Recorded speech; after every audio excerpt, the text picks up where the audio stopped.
What's up, everybody? It's time for another Talking Comics with me, Riot Agenda. Today we're going to go over the Shredder series that I talked about in the last episode. We're going to start with issue number 1, which is a pretty darn cool looking cover right there. This one's really just kind of showing off that Shredder's badass. It introduces a new character, Agent Avon of the EPF, the Earth Protection Force.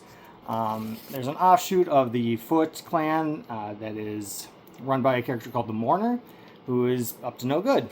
This was just kind of showing how cool Shredder is. One of the better fight scenes right off the gate. He just came back from another dimension. We don't really know a whole lot about that. He just kind of looks like a homeless man. Enters the old Foot headquarters, notices the Foot symbol's upside down. He's like, something's not right. That kind of kicked it off. After he's defeated by the new Foot clan, the Mourner's men, he is captured by the EPF, and that's where he meets Agent Avon. They're like, this Mourner character is building some sort of interdimensional bomb, and obviously the Earth is going to be in danger from that. So hopefully Shredder, since you used to be part of the Foot clan, leader of the Foot clan, you might be able to help us figure out what's going on here. Now, excuse me. And then issue number 2, this is probably the best issue, my favorite one. It starts with Shredder being in his cell, sharpening his knives, or his blades. A little shink, and they're talking with the other characters about, having the Shredder come to help, and then he just pops out of his cell. It's like, how did you even get out of your cell? He says nothing. He goes on and investigates a underground criminal network. It's called run by a character called the King Cobra, who's always worked like in the Foot shadows. He likes to think himself on caliber with the Foot clan. Shredder's like, I allow you to pick the scraps. Like, I know of you. I literally do not care about you. King Cobra is trying to be like, well, you mean nothing anymore, Shredder. Like, I'm in charge now. I've built this whole aura of to look on me would be to go insane and fear and stuff like that. And the Shredder's like, well, that's ridiculous. I'm going to unmask you. Oh, look at that. You're a pretty boy. Well, maybe I'll just have to cut up your face a little bit to make you look more like the disfigured character you like to portray yourself as. And then poor Agent Avon's getting yelled at by her boss, like, you let the Shredder escape. This is the whole reason you're supposed to go with. Like, what are we supposed to do? Shredder's gone now. And all of a sudden they hear the shink. He just shows back up in his cell to his, I want to say cell, because obviously he's allowing himself to be captured. So I thought that was just cool. Like, it's just cool stuff. I don't really know how to say it better. Like, this comic book is great. So we'll go into issue number 3. This one is kind of more of a self-contained story. While researching the Mourner's thefts of the explosive material, he encounters a teleporter, and he ends up kind of having a one-issue fight with this teleporting character, this mad scientist. It gave more interesting stories about Shredder's background. He has a alias he uses called Tai Chen that he does business as, and Agent Avon is asking him, like, is that someone you knew and you took over their identity? Is this just someone you've made up for this? And at the very end of the issue, Agent Avon asks him about, or tries to stop him from. I forget exactly what she's trying to stop him from doing, but he says, Tai Chen was a friend of mine who interrupted me or disagreed with me 3 times, and his bones now are in the foundation of the Foot Clan headquarters. And this is very concerning to Agent Avon number 2, because she is just contradicting him for the 2nd time. So basically, like, do it one more time, and you're done, lady. Very badass Shredder style. The next one, we kind of learn more about the backstory. We find out that the Mourner is taking over the leader of the Foot Mystics division. And it's kind of going over the old Mystics. This is definitely more of a style over substance issue. Like, I mean, there's a lot of substance to it, like the backstory, but it's really not that interesting. It's mostly just cool scenes after cool scenes. Like, I think all these snow scenes are beautifully depicted. And then, of course, we got Shredder fighting some mystic booby traps. These are like memories of warriors long gone. Not my favorite issue. Like I said, it helped push the overall story with the Mourner and the interdimensional bomb. Like, we get more, how about she's Mystics and she's going to get mystical artifacts as parts of components for the bomb. So it's not just, terrorists, like, I'm going to blow something up, I'm going to blow a hole in reality type thing. And then issue number 5 is one of the craziest scenes I've seen in comic books, and I loved it. I thought it was just ridiculous. I've never even thought to have something like that. The beginning of the issue shows Shredder, who is banished to Dimension X in the beginning, before the series started. He just kind of pops up.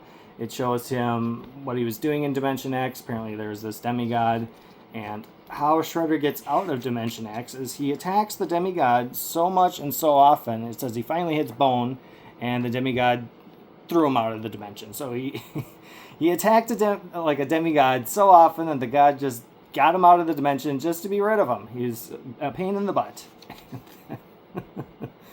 And then the King Cobra from issue 2 is real mad that Shredder messed up his face, so he shoots a rocket launcher at the plane bringing the Shredder back home to New York from, I forget where the business meeting took place. This was also a cool scene. We got King Cobra here. He's standing with all his guys, and his guys slowly disappear behind him until he's all alone. Because, of course, Shredder showed up and is like, you, I don't know who you think you are, but you are still a complete joke to me. Later in the issue, he gets cornered by some police officers. Actually, the first and only appearance of the Teenage Mutant Ninja Turtles in the Shredder series. But he takes out King Cobra's face and he throws it at a police officer. And the face gets...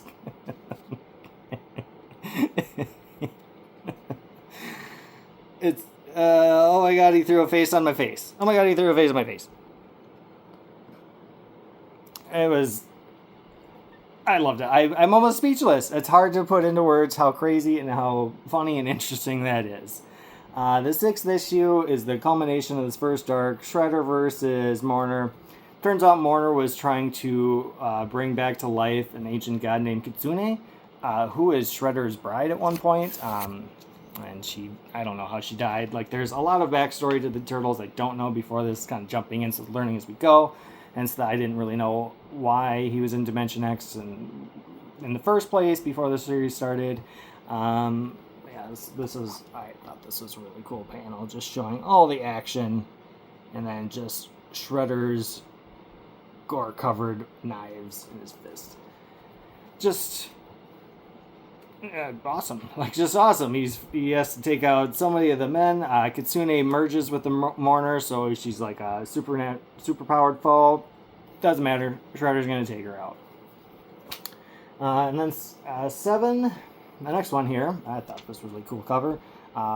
Shredder is looking for a new army, some new soldiers. So he goes to Japan, and he starts with a clan called the Dog Star Clan, who are working for the Yakuza right now and are essentially like muscle men, like breakers. Hey, you need to pay us for, protection. Shredder's like, you guys are kind of pathetic. You need enhancements for this. It used to be a respected clan, and now you're, lackeys for a different one. And then we also find out that the Dog Star Clan, their enhancements seem to be infected with some virus, causing their biomechanical stuff to go crazy upon their defeat or death. This also has a pretty darn cool sequence of how badass Shredder is. They're trying to capture Shredder in the tentacles. He seems like he can't quite bring his knives to stop the threat. He seems like he's brought up just short, but just kidding. Splicked. Right in the eye socket, which is It's brutal. That is probably the best adjective I can give this series is brutal. It's just crazy stuff. I can't get enough of it. It's like the most anti-hero story ever. Here's the cover to number 8. 8 was the second best issue. There's just tons of action. We find Hiromi is like a Dog Star Soldier's like one of their main lieutenants, and he's kind of brings her over to his side. Here's them attacking Shredder as he's trying to get out of.